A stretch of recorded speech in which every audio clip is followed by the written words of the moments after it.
옛날 조선시대 암군 연산군이 주색 잡기에 골몰하던 시절이었습니다.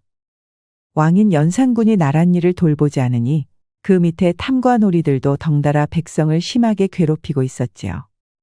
벼슬아치들은 하루가 멀다 하고 잔치야 야유회야 주구장창 놀자판을 벌이고 있었지만 민초들은 떼거리가 없어 고통의 나날을 보내고 있었답니다.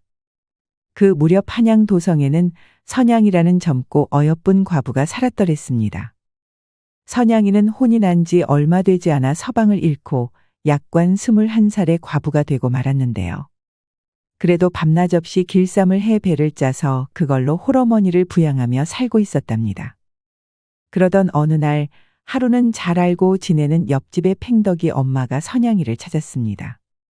저기 혹시 선양댁 집에 있어? 팽덕이 어머니 아니세요? 어쩐 일이세요? 아, 그게 우리 팽덕이가 어제부터 아무것도 못 먹고 있거든. 혹시 곡식 남은 거 있으면 좀 빌릴 수 있을까? 팽덕이 어머니 지난번에 구워간 곡식도 아직 못 갚으셨잖아요. 알지. 헌데 우리 팽덕이가 배가 고프다는데 어쩌겠어. 그러지 말고 이번 한 번만 더 도와주면 안 될까? 팽덕이는 남들이 하루에 먹을 양식을 한 끼에 먹어 치우는 대식가 소년이었지요. 그러다 보니 팽덕이네는 늘 양식이 부족해 이리저리 꾸고 다니곤 했답니다. 선양이가 보아하니 팽덕이가 양식을 모두 먹어서 팽덕이 어머니는 쫄쫄 굶은 것 같았지요. 그 모습을 보다 못한 선양이는 하는 수 없이 광을 뒤져 남은 곡식을 모두 건넸답니다. 받으세요. 제가 가지고 있던 보리쌀이에요. 그리고 팽덕이만 주지 말고 어머니도 좀 같이 드세요. 얼굴이 말이 아니세요. 정말 고마워, 선양댁. 네, 이 은혜는 절대 잊지 않을게. 팽덕이 어머니는 눈물을 훔치며 보리쌀을 받아갔습니다.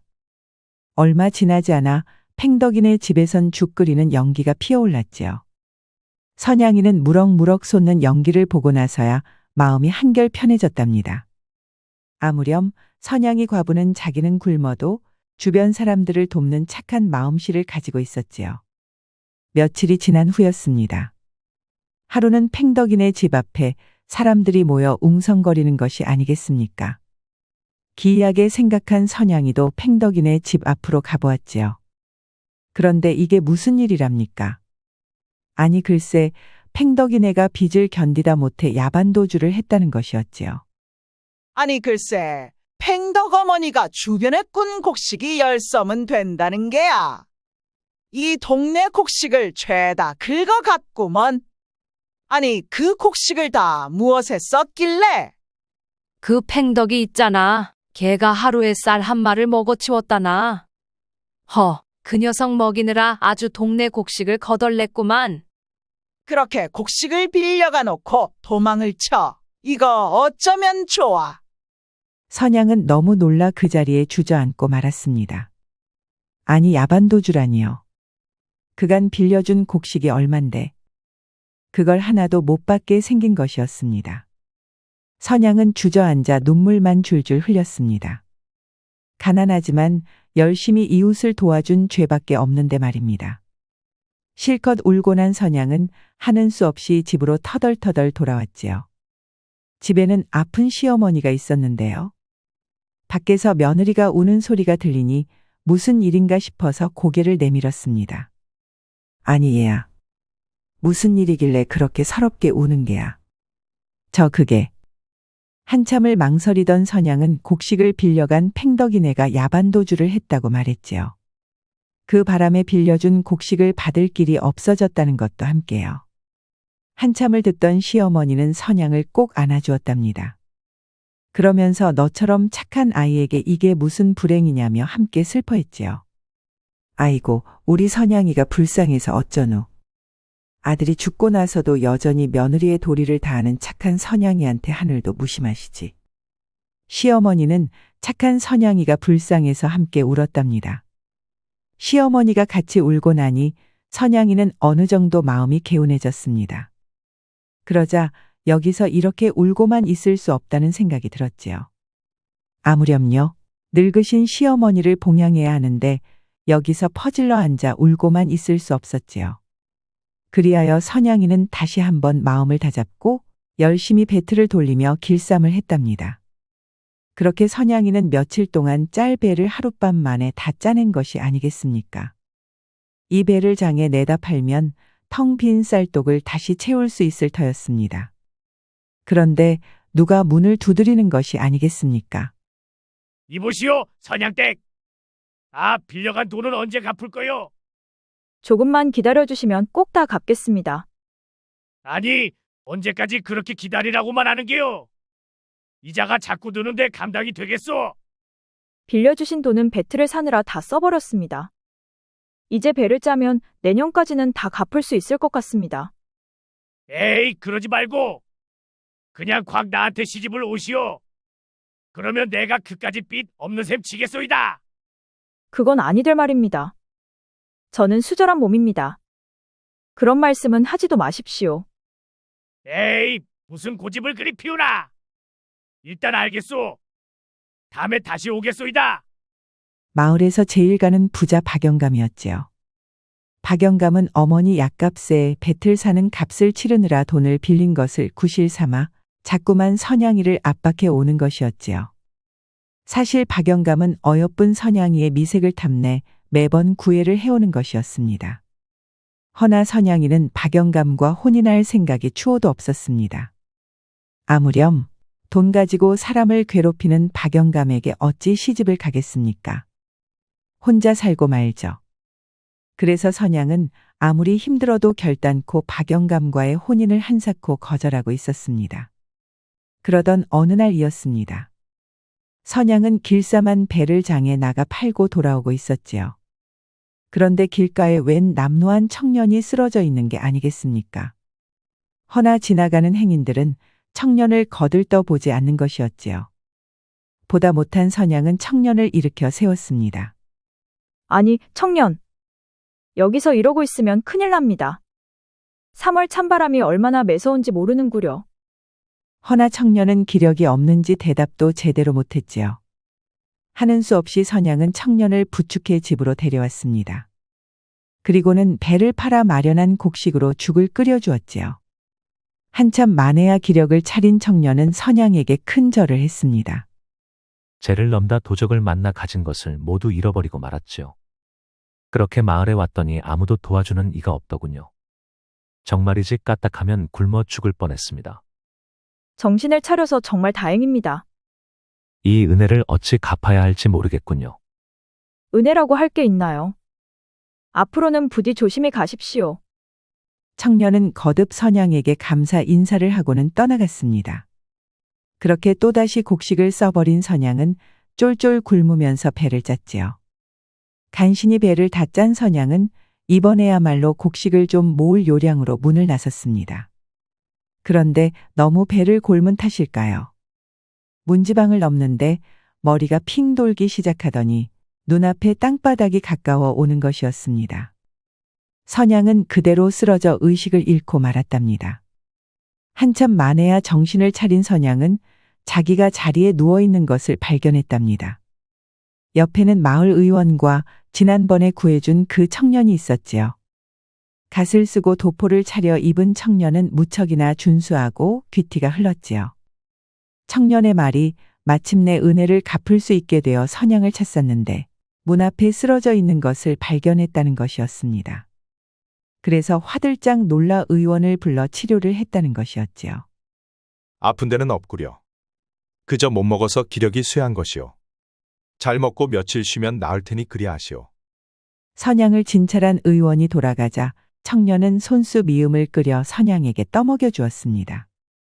오래간만에 몸에 곡기가 들어간 선양은 자기도 모르게 다시 잠에 빠졌지요. 선양은 눈을 뜨면 먹고 나면 다시 잠이 드는 나날을 보냈지요. 그렇게 선양은 청년의 간호를 받아 기력을 회복하게 되었습니다. 마침내 선양이 완전히 정신을 차리자 청년은 마치 자기 일처럼 기뻐했답니다. 청년이 절 간호해 주었군요. 별거 아닙니다. 제게 해주신 것을 조금이나마 갚을 수 있다면 다행이지요. 선양은 조용히 눈물을 흘렸습니다. 어려서 서방을 잃은 이후 청년만큼 자신의 옆을 지켜준 이가 또 있을까요? 주변 사내들은 나이가 많건 적건 자기를 후려서 어떻게 해보려는 작자들 뿐이었지요. 그런데 이 청년은 자기 옆에서 며칠이나 머물면서 극진히 보살펴준 것이 아니겠습니까? 선양은 청년이 고맙고 듬직했습니다. 그러다 보니 점점 끌리는 마음이 생기는 것이었죠. 그러고 보니 손님께 뭐 하나 제대로 대접한 것이 없군요. 아니, 몸도 성치 않으면서 뭔 손님 대접을 해주겠다는 거요. 가만 누워 있으시오. 아닙니다. 덕분에 기력을 많이 회복했는데 계속 자리만 보존할 수는 없지요. 선양이는 고마운 선비에게 뭐라도 대접하려고 부엌으로 향했습니다. 아니 그런데 이게 무슨 일이랍니까? 쥐새끼 한 마리 얼씬 안 할 텅 빈 부엌이 어느새 양식으로 그득한 것이 아니겠습니까? 쌀독에는 쌀이 가득 차 있고 부뚜막에는 북어다 명태다 말린 생선이 잔뜩 매달려 있었지요. 게다가 아궁이에 걸린 솥에는 큼지막한 닭이 부글부글 끓고 있는 것이었습니다. 보아하니 부엌에 양식이 없어도 너무 없구려. 해서 내가 이것저것 조금 채워두었다오. 아니 이렇게 고마울 때가. 어찌 저에게 이런 친절을 베푸십니까? 별거 아니오. 그저 부인이 생면부지인 나에게 베풀었던 친절을 조금이나마 갚으려고 한 것뿐이오. 말이야 바른 말이지. 나 때문에 부인이 굶을 수밖에 없었을 것 아니오. 그런 말씀 마십시오. 저는 인간된 도리로 위험에 빠진 선비님을 도왔던 것뿐입니다. 하하하, 그럼 서로가 서로의 생명을 구했으니 이 또한 좋지 아니한가. 선비의 호탕한 웃음소리에 선양도 같이 즐거워졌습니다. 선양 속에서 점점 더 선비를 생각하는 마음이 더 깊어졌지요. 선비도 선양만큼 고운 마음씨를 가진 여인을 본 적이 없었지요. 그래서인지 기쁘게 웃는 선양이 너무나도 사랑스러운 것이 아니겠습니까? 서로에게 끌리는 감정이 북받쳐 오르자 둘은 더 이상 참지 못했습니다.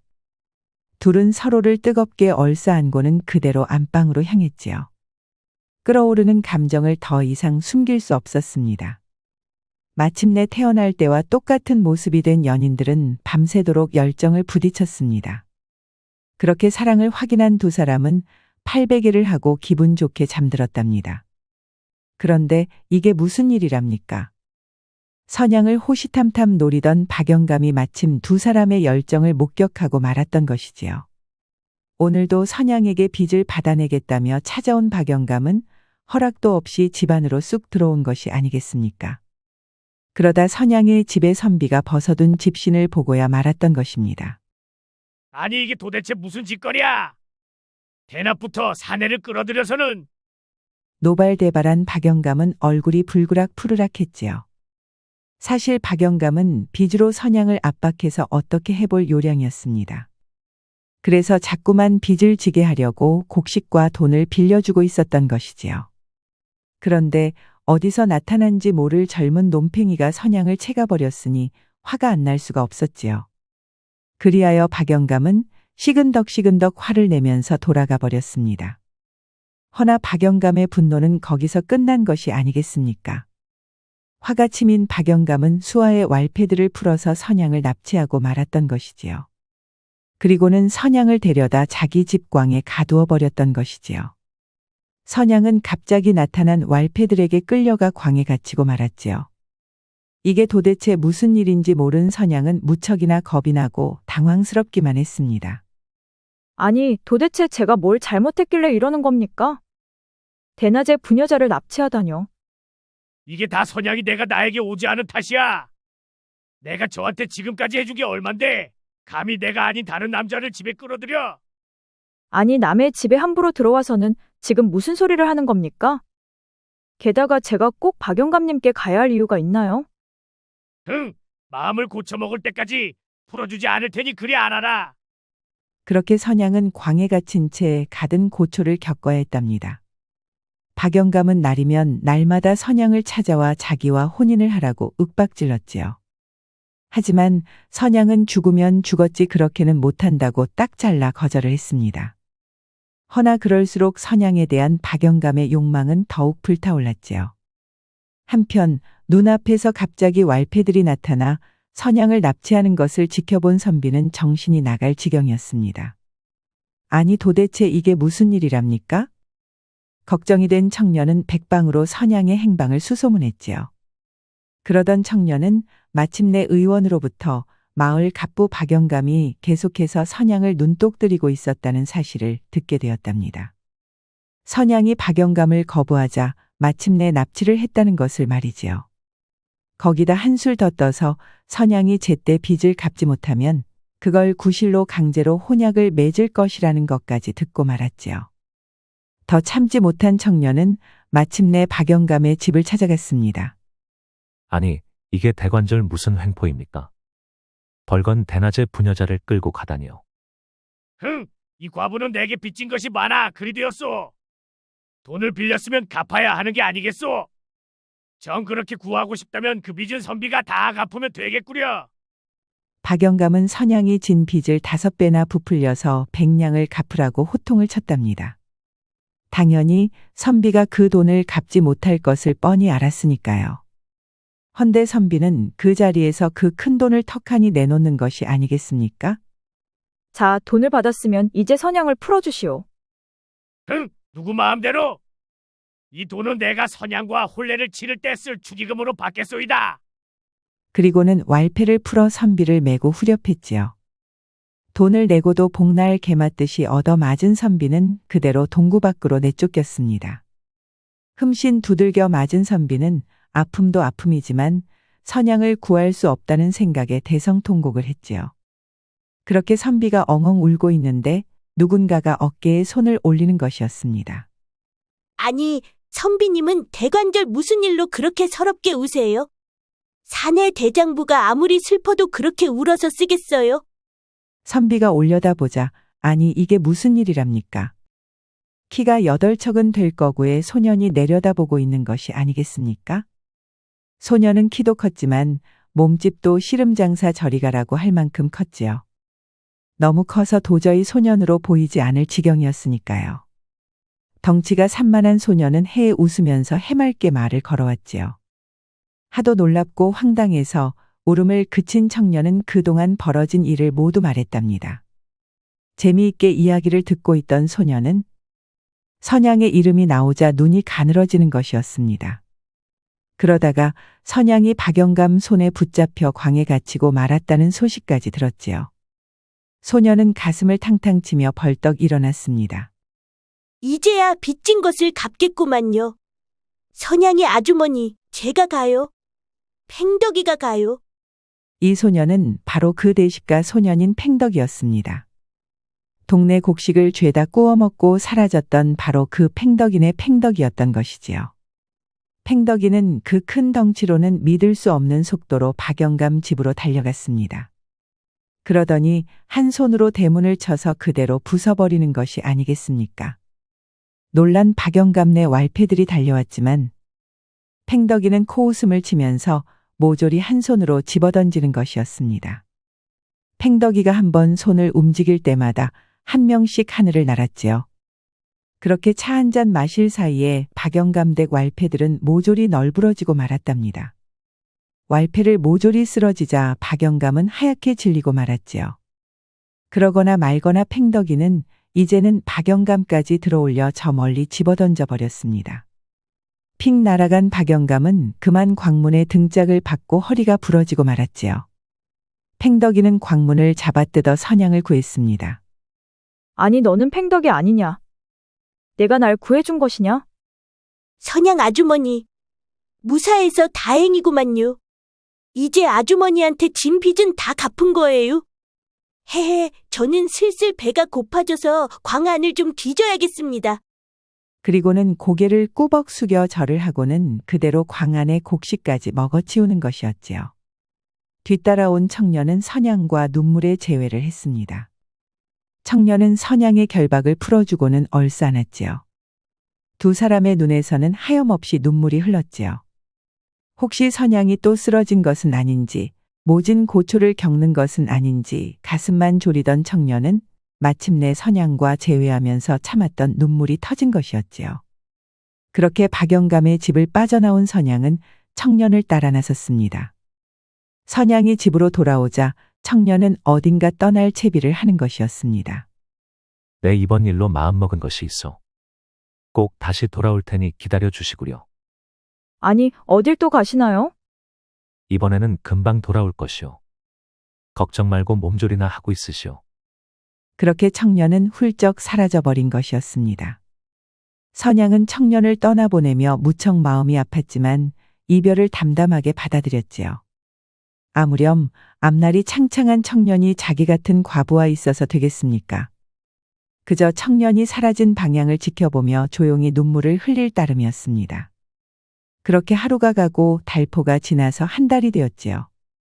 4월 봄날의 어느 날 선양의 집 앞에 웬 가마가 모여드는 것이었습니다. 어리둥절한 선양이 나가보니 가마 중에서도 가장 으리으리한 가마에서 청년이 내리는 것이 아니겠습니까? 청년은 사실 조선에서도 이름난 세도가 공판서 대감의 맏아들 공견 선비였던 것입니다. 멋들어지게 차려 입은 공견은 그대로 선양을 품에 안았지요. 그리고는 선양을 가마에 태워 그대로 한양으로 향했답니다. 그렇게 선양은 공견의 정실 부인이 되었지요. 이후 공견 선비는 선양의 내조를 받아 과거의 급제에 크게 출세를 했다고 합니다. 그 벼슬이 후에 우의정에 달했으니 선양도 이제 정승 부인이 된 것입니다. 공견, 아니 공정승은 크게 출세한 다음에도 부인을 끔찍이 아꼈고 선씨 부인도 아들딸 여럿을 낳아 대대손손 화목한 집안을 만들어갔지요. 그렇게 둘은 100년을 해로하며 행복하게 살았다고 전해집니다. 옛말에 이르길 하늘의 뜻을 거스르는 이는 망하고 하늘의 뜻을 따르는 이는 복을 얻는다고 했지요. 선양은 비록 일찍이 남편을 여의고 힘들게 살았지만 늘 사람들에게 베풀며 살았습니다. 바로 그렇기에 그녀가 하늘이 준 복을 받아 마침내 행복하게 살게 된 것은 아닐까 싶습니다. 우리 영상을 시청하신 모든 분들께 행복이 가득하길 기원하겠습니다. 구독과 좋아요, 알림 설정 부탁드려요. 이후에도 재미난 이야기가 많이 준비되어 있으니 다른 영상도 꼭 보러 와주세요.